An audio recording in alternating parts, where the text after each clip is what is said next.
Thank you, Madam Chair. Minister, I want to take this a little bit local, if you don't mind. The federal government spent $1 billion on hotel rooms for asylum seekers, and had to give the Niagara region a total of about just under $565,000. What was the reasoning, and was there an opportunity cost analysis to suggest that it was okay to take 1,406 prime hotel rooms off the market in Niagara Falls for 18 months? So thank you for that. We knew at the time there were pressures with provinces, particularly in Ontario and Quebec, and municipalities. And so the federal government stepped up at that time and gave money to municipalities in your case to help them with that. What I could tell you is there's no one in hotel rooms anymore. Everyone has been moved outside. There's no hotel rooms being used anymore. Sorry, Madam Chair, I'll get to that in a second. But the mayor of Niagara Falls and I had a chat about this, and he said when a tourist comes to the Niagara area, they need a room, and the impact on the food in the restaurants and the events and the tourist attractions, even booking a simple tour of the falls, those are the major sectors in Niagara. We rely on tourism for economic success. In your analysis of this after the fact, have you done any impact analysis on what the negative impact on our regional GDP may have been as a result of taking 14 of the most prime location rooms out of the capacity of the city of Niagara Falls to market these rooms? Again, I can't right now confirm or deny your specific facts because I don't know the specific facts of Niagara right with me. What I do know is there's no one in any hotel rooms anymore. That I know. Again, Minister, I'm sorry, I have limited time. But that's really not the point. The point is Niagara Falls is only 85,000 people. You took the largest inventory of prime hotel rooms out of the tourism market for a year and a half. People lost their jobs. Tourism industries lost money. It had a huge impact. And I'm just curious as to how anybody could want to have such an impact on an important community like Niagara Falls, to take 1,400 rooms all along the cataract out of the mix, out of the market for 18 months. So again, I will go back. There were significant volumes. A shelter needed to be found. The federal government provided funding to those municipalities in order to do what it needs to do. Okay.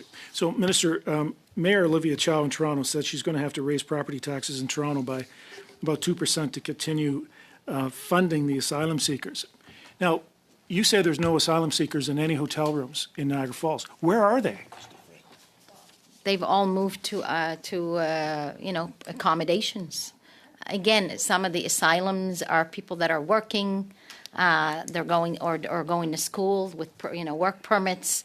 Some of the asylum that you're talking about, these are people that are working in your communities as well. So it depends, and those that don't have valid claims to stay will be obviously asked to leave or deported. But those that do will be protected persons and will have work permits. Again, I go back. Premier Ford was pretty loud a few months ago there. He wanted to do his own provincial to give work permits. I could tell you the IRCC gives work permits for those that need to work after, obviously, they ensure there's no criminality and they do, get the medical test. So there's people that are also working and they're living in communities. Okay, thank you for that. But they're living in communities, but the mayor of Toronto says she may have to raise property taxes by 2% to raise the amount of money that is still needed to respond to the economic impact of the hotel rooms that were taken off the market in Toronto. Similarly, in Niagara Falls, how do we recover from that economic impact, from that negative economic 15 seconds.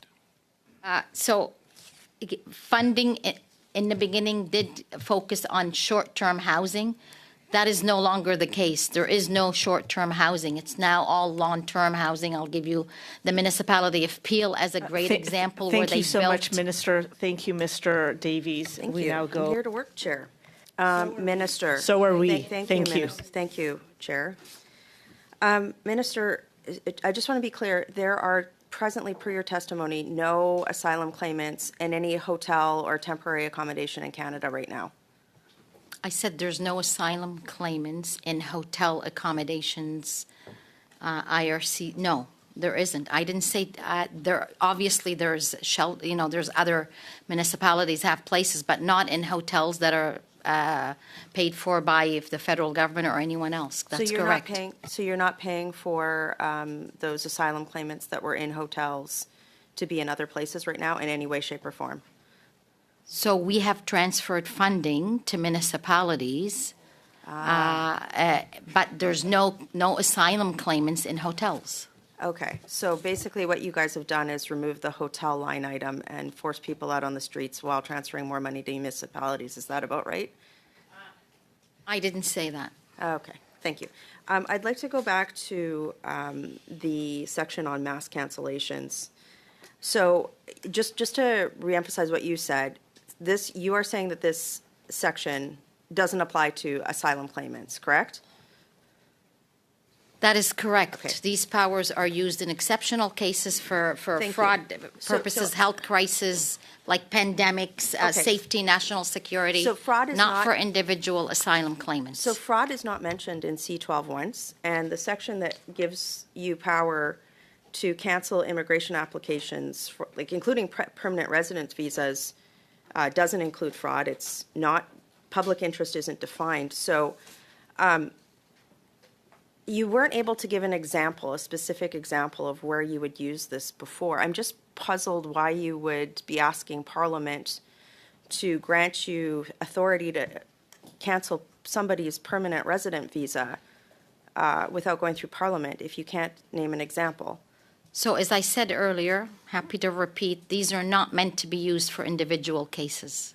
Okay, so but you These talk- powers are for intentionally, public interest is not defined in the legislation to allow for flexibility for government to respond Right. to So- various measures that are not for individual cases. But you talked about some of these examples being during the pandemic when there were a lot of fraudulent visas or letters issued to students, No, right? no, I never said that. Okay, but I'm trying to find an example where you would use this, because to me, it seems like you're trying to give yourself and your department more powers to correct mistakes in the system that they would have made in screening out, potential fraud to begin with, that affects real people with real lives. So you're telling people, like, essentially you're asking Parliament to give your department the power to cancel people who've come to Canada on permanent resident visas and temporary resident visas